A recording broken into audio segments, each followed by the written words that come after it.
السلام علیکم ورحمت الله وبرکاتو. زه یم ستاسو ورور عطا خاورین د خاورین وایس یوټیوب چینل سره ستاسو په درانه خدمت کې حاضر یم.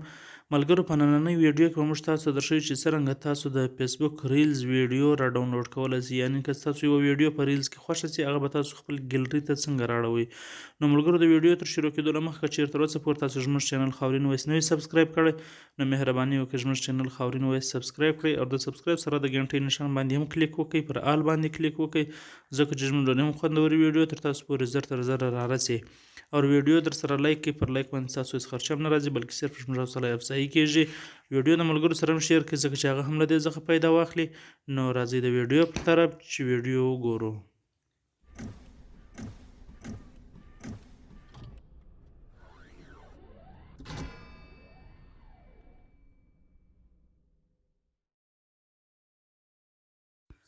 نو ملګرو، کله چې تاسې فیسبوک خلاص کړئ او زه د فیسبوک خلاصوم، دلته به ریلز ویډیو وګورو چې څرنګه موږ ډاونلوډوو، په کومه طریقه سره موږ ډاونلوډوو. نو دا اوس زه فیسبوک ریلز ته راځم. دلته به تاسو ته ریلز مخ ته راسي. که ویډیو په ریلز کې ستاسو خوښه سوله، هغه به تاسو ډاونلوډ کولو طریقه زه در وښیم. اوس ملګرو، پر دا ویډیو باندې به زه کلیک وکړم، هغه به بیا موږ ډاونلوډ کړو. دا ریلز ویډیو دي.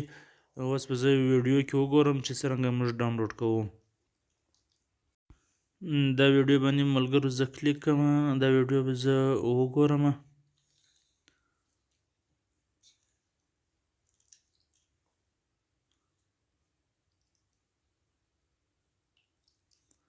دا ملګرو ریلز ویډیو ده. دا ویډیو به دلته به زه یوه ویډیو سره را ډاونلوډ کړم او بیا به هغه ویډیو چې کومه ده هغه به موږ دغه کو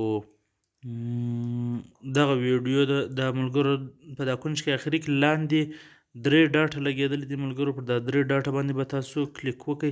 کله چې پر دا 3 ډاټه باندې تاسو کلیک وکړئ، پر دویم نمبر باندې لیکلي دي کاپي لینک.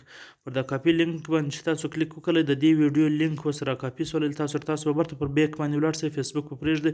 په خپل موبایل کې به یو براوزر خلاص کړئ. عام طور پر دا چا په موبایل کې کروم براوزر شته، دا کروم براوزر به تاسو خلاص کړئ. کله چې دا تاسو خلاص کړئ، په سرچ کې به تاسو ولیکئ، دا سرچ لیکلي په دا کې به تاسو ټایپ کړئ سیو فرام نیټ. دا سیو فرام نیټ زه اوس لیکم. سیو فرام نیټ چې کله تاسو ولیکلی، دا به تاسو سرچ کړئ، دغه ویب سایټ به تاسو ته راوړي. د اول ویب سایټ به راوړي. پر دا باندې به ملګرو تاسو کلیک وکړئ. کله چې پر دا باندې تاسو کلیک وکړئ، نو دا انټرفیس به تاسو ته راوړي. او دلته چې لیکلي دی انټر د یو آر ایل، دا باندې به تاسو هلته چې کوم لینک را کاپي کړی دی هغه به دلته پیسټ کړئ. په دې ځای کې به هغه لینک تاسو پیسټ کړئ، نو دلته به ستاسو ویډیو ستاسو مخ ته راواوړي. کله چې ویډیو دلته لوډ سي، بیا به تاسو ته د ډاونلوډ اپشن هم درکړي چې دا ویډیو دلته تاسو ډاونلوډ کړئ. نو په ډاونلوډ باندې به تاسو کلیک وکړئ، هغه ویډیو به ستاسو ګیلري ته راواوړي. اوس دلته دا دې وګوره ډاونلوډ اپشن یې موږ ته راکړی. اوس به موږ پر ډاونلوډ باندې کلیک وکړو او که دلته تاسو ته یو ایډ مخ ته راغلی، هغه ایډ به تاسو کاټ کړئ. ما پر ډاونلوډ باندې کلیک وکړی. اوس دلته که ماته ایډ راغلی، دا د ایډ راغلی، دا راز دا به زه کاټ کړم. دا چې کله تاسو کاټ کړئ او دلته برته راسئ، نو ویډیو به ستاسو ته ډاونلوډ شوی. دا ګوره فایل ډاونلوډېډ لیکلی دی، فایل ډاونلوډ شوی. اوس به زه اوپن کړم او بیا ګورم چې دغه ویډیو چې ده دا ډاونلوډ شوی ده که نه ده ډاونلوډ شوی. دا ستاسو مخ ته ملګرو هغه ویډیو زموږ په ګیلري کې پرته ده، ډاونلوډ شوی ده.